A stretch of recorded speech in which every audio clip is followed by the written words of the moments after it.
Le combat était devenu une scène d'horreur. Sur l'aile gauche, le faubourg, après avoir été vivement disputé, avait été livré aux flammes, et l'épouvantable incendie n'empêchait pas qu'on ne se disputât encore la possession des ruines embrasées. Le combat décrit se déroule à Liège en octobre 1468. Cet extrait de Quentin du Roy, romance contrariée par l'histoire, montre une cité transformée en un vaste champ de bataille.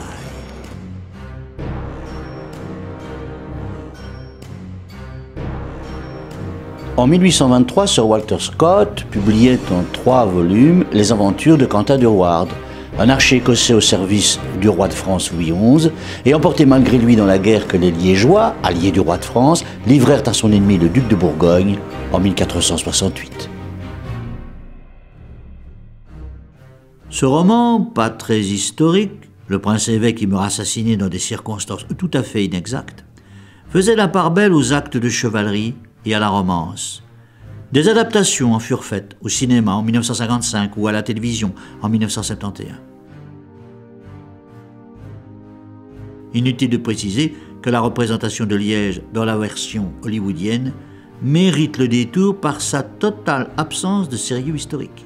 Il n'empêche, la lutte entre Louis XI, le roi de France, et Charles le Téméraire, le duc de Bourgogne, en plus d'avoir été un épisode fort connu de l'histoire de France, fut surtout le plus tragique de la nôtre. Arrêtons-nous un instant sur le personnage du Téméraire, ce géant qui fit du petit pays de Liège son ennemi acharné.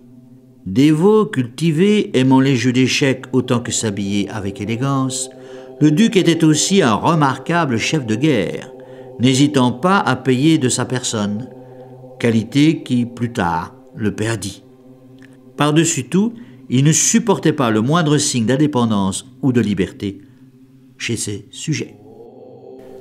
Personne n'était plus éloigné du duc de Bourgogne que Louis XI, le roi de France, immortalisé par Michelet sous les traits d'un homme enrobant, affable, sournois, préférant la diplomatie à la force et toujours capable d'amener n'importe quel adversaire à ses vues.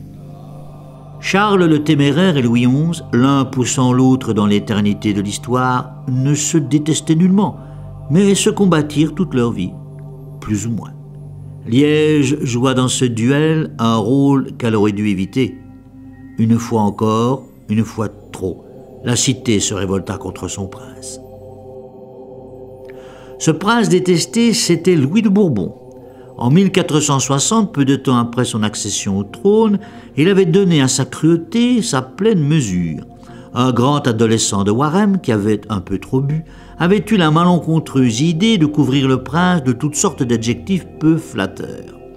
Il fut arrêté, jugé comme rebelle, condamné à mort, poignardé sur l'échafaud devant le perron, là où avaient lieu les exécutions infamantes, et, tandis qu'il vivait encore et que tout le monde s'attroupait sur la place, chacun put observer son ignoble dépeçage.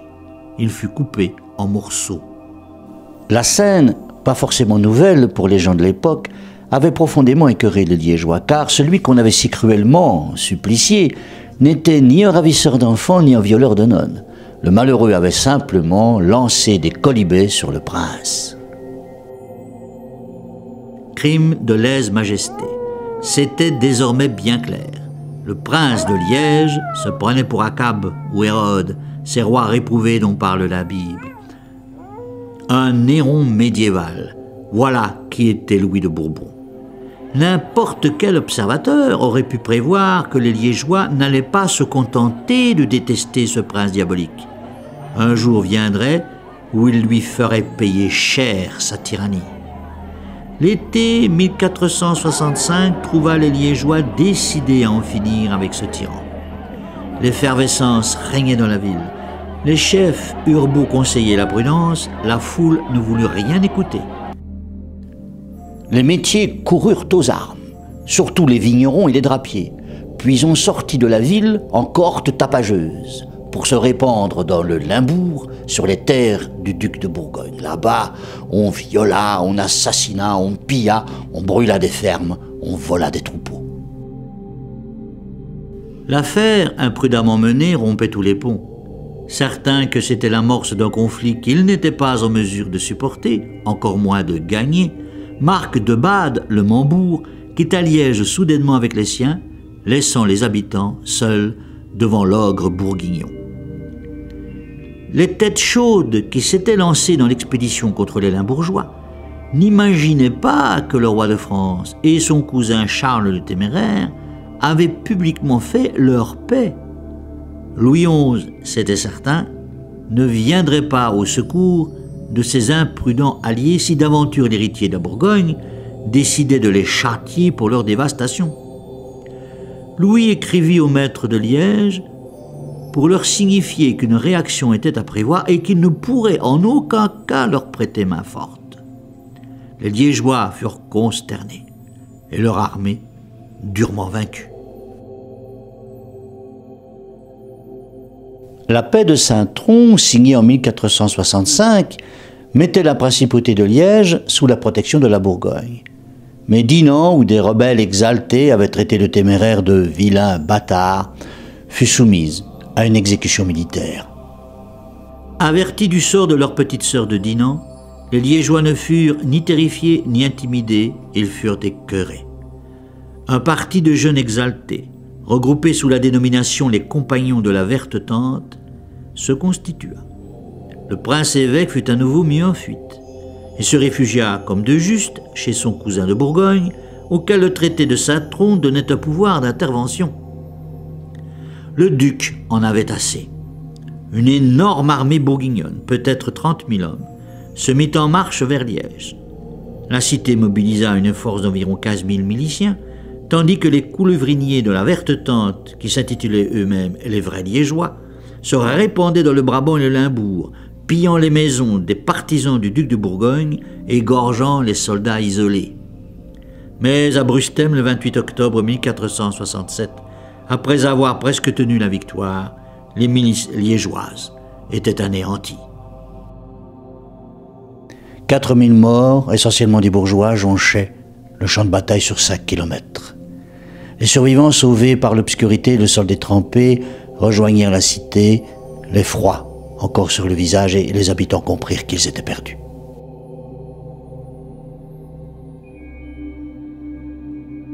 Le Téméraire édicta une paix qui ne fut rien d'autre qu'une mise à mort des libertés communales. Le perron fut arraché et transporté à Bruges. L'État liégeois, en tant que tel, avait cessé d'exister. Une année passa. Le Téméraire retourna à ses rêves de grandeur et les Liégeois pansèrent leurs blessures. Puis, en septembre 1468, les compagnons de la Verte Tente, sortant des forêts où ils s'étaient cachés, se répandirent dans la ville, où une agitation reprit, des bousculades eurent lieu. La nouvelle de ces tumultes sans cesse renaissants parvint au Téméraire au moment où celui-ci recevait son cousin Louis XI à Péronne. On avait conseillé à Louis de ne pas se rendre ainsi dans l'antre de son ennemi. Après tout, il pouvait lui arriver là-bas n'importe quoi. Le Téméraire avait le sang chaud. D'un autre côté, Louis avait une confiance absolue en leur amitié et en sa propre capacité à duper. On annonça au duc le meurtre à Liège de son gouverneur et de son parent le prince-évêque, bien qu'il n'en fût rien. Aussitôt tenu pour responsable de la révolte des Liégeois, Louis XI devenait le prisonnier du duc de Bourgogne. Ce qui en dit long sur la capacité du Téméraire à s'emporter plutôt qu'à réfléchir. Enfin, Louis XI aurait-il été assez fou pour fomenter une révolte contre son ennemi au moment même où il se livrait entre ses mains? Lorsque le duc apprit qu'on n'avait tué ni son gouverneur ni son parent le prince-évêque, il était trop tard. Il restait au Téméraire à profiter de son avantage. Il somma Louis de l'accompagner jusqu'à Liège pour l'aider à châtier les séditieux. Totalement à la merci de son ennemi, le roi avait-il le choix? Il accepta, à sa grande honte. Vassal qui détenait son suzerain, le duc Charles le Téméraire, s'était fort mal conduit au regard des conventions qui régnaient à une époque où la chevalerie voulait encore dire quelque chose. Le mieux pour Charles était d'emmener son invité jusqu'à Liège, dans l'espoir qu'il se trahirait là-bas. Il allait être déçu. Pendant toute la campagne, Louis XI ne quitta jamais son masque mielleux, tout en sourire, même devant le spectacle de la destruction d'un pays allié. La rouerie du Valois était telle qu'il écrivit à ses sujets pour affirmer qu'il n'agissait nullement sous la contrainte et qu'il accompagnait librement son cousin. L'histoire offre rarement de tels exemples de dissimulation. Le 14 octobre 1468, le Téméraire se mit en route pour Liège avec des forces considérables. Quelle résistance la vieille cité pouvait-elle opposer? Avec ses murailles en partie démantelées, avec sa population appauvrie, démunie, souffrant autant du chômage que de l'agitation, et avec son armée plusieurs fois battue, aucune. Mais on mobilisa comme on put. À Lantin, le 22 octobre, l'arrière-garde des milices communales se faisait encercler puis anéantir. 40 000 Bourguignons dévastèrent tout sur leur passage, traçant dans la Hesbaye un sillage de sang. Louis de Bourbon lui-même, sentant venir l'heure du désastre, intercéda pour ses sujets. Rien à faire, Charles ne décolérait pas et voulait absolument démasquer les intrigues de son prisonnier. On encercla la ville. L'essentiel de l'armée assiégeante campa sur les hauteurs d'Anse et sur la colline de Saint-Walburge, attendant l'artillerie qui se traînait derrière. Le 26 octobre, dans la nuit, une bande de miliciens communaux, sous les ordres d'un hardi maître des métiers, Jean de Wilde, s'était faufilée par la Paille-Importe, surprirent les archers bourguignons dans leurs popotes ou jouant aux dés. Les Liégeois tuèrent le plus d'ennemis qu'ils trouvèrent, puis, dans la consternation qui s'était abattue sur le camp, s'enfuirent vers la cité, en bas, jusqu'à la porte Saint-Léonard. Ils avaient réussi un joli coup, mais ramenaient la dépouille de leur capitaine. Sans cesse plus irrité, le Téméraire voulait un assaut sur cette population maudite qui refusait de se rendre. Mais il restait comme pétrifié par la peur de détruire une cité si ancienne, constellée d'églises. Il attendit 3 jours. Dans la nuit du vendredi 28 au samedi 29 octobre 1468, un autre capitaine, Vincent de Buren, petit seigneur de Gueldre, et surtout Gossuin de Stréle, un capitaine chargé du premier assaut, tentèrent un autre coup de main sur la partie du camp bourguignon qui se trouvait à Sainte-Walburge, là à peu près où s'élèvera plus tard la citadelle. L'épisode, conté par Comines, est resté célèbre. Les hommes rassemblés venaient pour la plupart du pays de Franchimont, c'est-à-dire les bancs de Spat, Theux et Jalais. C'étaient des gaillards déterminés et rudes, bûcherons ou charbonniers de leur état. Ces Franchimontois que la tradition fixe à 600 et qui furent en réalité moitié moins nombreux, se glissèrent par les sentiers qui grimpaient vers Sainte-Walburge et qu'on appelle aujourd'hui le Font Pirette. Leur but était de s'emparer de la personne du duc, de le tuer ou de le capturer. Notre commando, armé de lourdes piques, surprit en effet le camp des Bourguignons. Ceux-ci se croyaient protégés par la raideur de la colline de Sainte-Walburge, alors beaucoup plus escarpée, et fatigués par les puits, ils ne menaient pas bonne garde. Or, la montée était rude et il fallait attendre tout le monde pour attaquer. Les premiers arrivés se mirent à causer avec des lavandières en se faisant passer pour des mercenaires du duc. L'une d'elles, intriguée par l'accent de ceux qui lui parlaient, courut avertir les ennemis. Les Franchimontois alors lancèrent leur assaut. Par un malencontreux hasard, 300 hommes de la garde du Téméraire étaient précisément logés dans une grange, tout près de là où avaient surgi les patriotes liégeois. Ce fut une mêlée sanglante, la plupart des assaillants furent repoussés et tués. L'épisode des 600 Franchimontois a désormais pris place dans l'imaginaire collectif. Il serait bien étonnant que nos petits écoliers d'aujourd'hui n'en aient jamais entendu parler. Ou alors, ils ne sont pas liégeois. L'anecdote était si fameuse qu'elle prit place dans le discours que le roi Albert Ier adressa à l'armée au moment de l'invasion allemande, le 5 août 1914. « Et vous, Wallons, dit le roi, souvenez-vous des 600 Franchimontois. » La formule est à présent gravée sur le monument aux morts de Thuin, à la droite d'un épéiste, lui-même à côté d'un fantassin des tranchées. Fulgurant voisinage. Les 600 franchimontois n'avaient-ils pas, selon la formule de Michelet, fait plus que les Grecs aux Thermopyles? Seuls quelques-uns échappèrent à la mort. Rendu fou furieux par un réveil brutal, le Téméraire décida de lancer l'attaque dès le lever du jour. Et le lendemain, dimanche 30 octobre 1468, alors que les guetteurs dormaient, pensant qu'une armée de chrétiens n'attaquerait pas un jour sacré, l'armée du Téméraire se lança à l'assaut des murailles en partie démantelées. Certains défenseurs étaient partis manger, malgré l'entrée en action des bombardes bourguignonnes. Dans chaque maison, on trouva des nappes mises, raconta Comines. Les soldats ennemis, sillonnant des rues désertes, pénétrant dans les maisons, passèrent leur épée au travers des malheureux qu'ils trouvèrent. La majeure partie du peuple et des milices avait fui par Outremeuse et le pont d'Amercœur pour courir se réfugier dans les forêts du Condroux et des Ardennes. Un historien écrit « Ceux qui restent, ceux qui se sont réfugiés dans les églises, sont pillés, rançonnés, égorgés, pendus, noyés dans la Meuse par grappes, de 10 à 12, comme des chats. » Le duc interdit formellement le pillage des églises, et surtout celui de la cathédrale Saint-Lambert et Notre-Dame.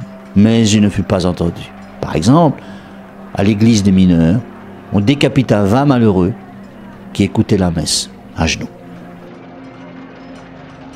Les soudards entraient sans respect dans les édifices sacrés, certains que les riches citadins s'y terraient, où y avaient emmené leurs trésors.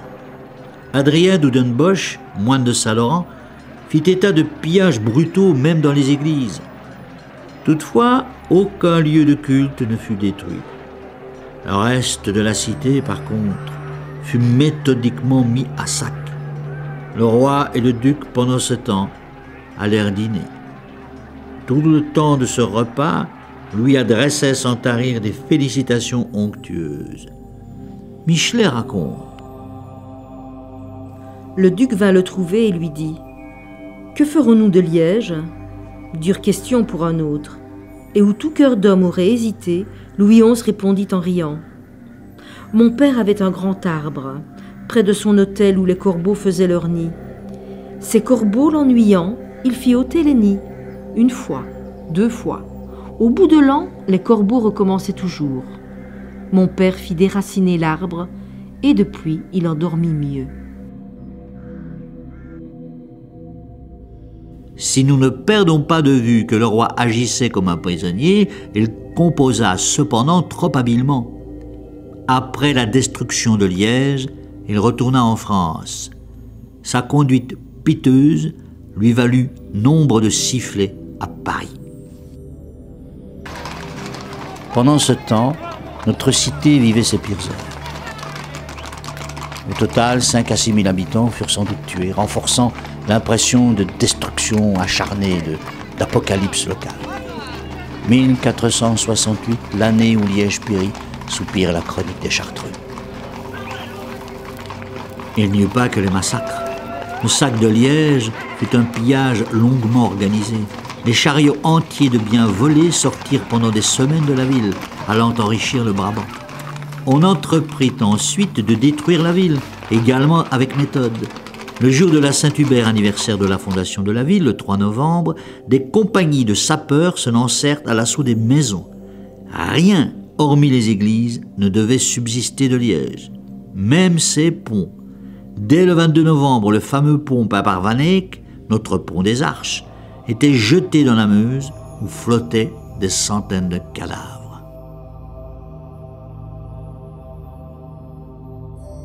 Le Téméraire avait voulu rayer Liège de la surface de la terre. On prétend qu'il y parvint, c'est faux. Le centre de la ville fut l'épicentre des destructions, mais beaucoup de bâtiments survécurent et les faubourgs ne furent pas touchés. Les incendies, certes, furent énormes. On calcula que Liège brûla pendant 4 semaines. Le soir du 3 novembre, on vit l'incendie au loin, rougeoiement couronné de fumée depuis Aachen. Les contemporains, pourtant habitués à des spectacles de désolation que nous ne pouvons même pas imaginer, furent scandalisés par une telle brutalité. Le téméraire avait voulu faire un exemple, il y réussit.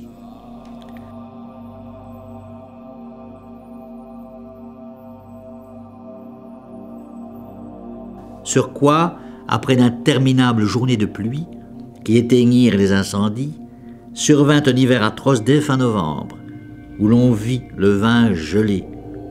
Les rescapés liégeois, traqués dans les Ardennes, ne pouvaient ni allumer de feu de peur d'être retrouvés, ni se cacher dans les bosquets givrés. Beaucoup se laissèrent mourir de froid sur place. Une image horrible nous est rapportée par Comines. Celui-ci avait aperçu le cadavre d'une jeune mère, pétrifiée par le gel, qui venait d'accoucher. Son petit était également gelé, serré contre elle. En 1905, Henri Carton de Villars, un député catholique de Bruxelles, qui fut ministre de la Justice entre 1911 et 1918, il avait notamment été dans le gouvernement en exil pendant la guerre, avait écrit un roman sur ces événements tragiques intitulé « La cité ardente ». C'est depuis le surnom de notre cité.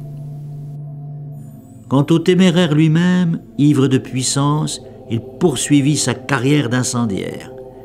Il ne vit pas que les Suisses étaient de redoutables fantassins et son armée, par eux, fut battue sévèrement en 1476.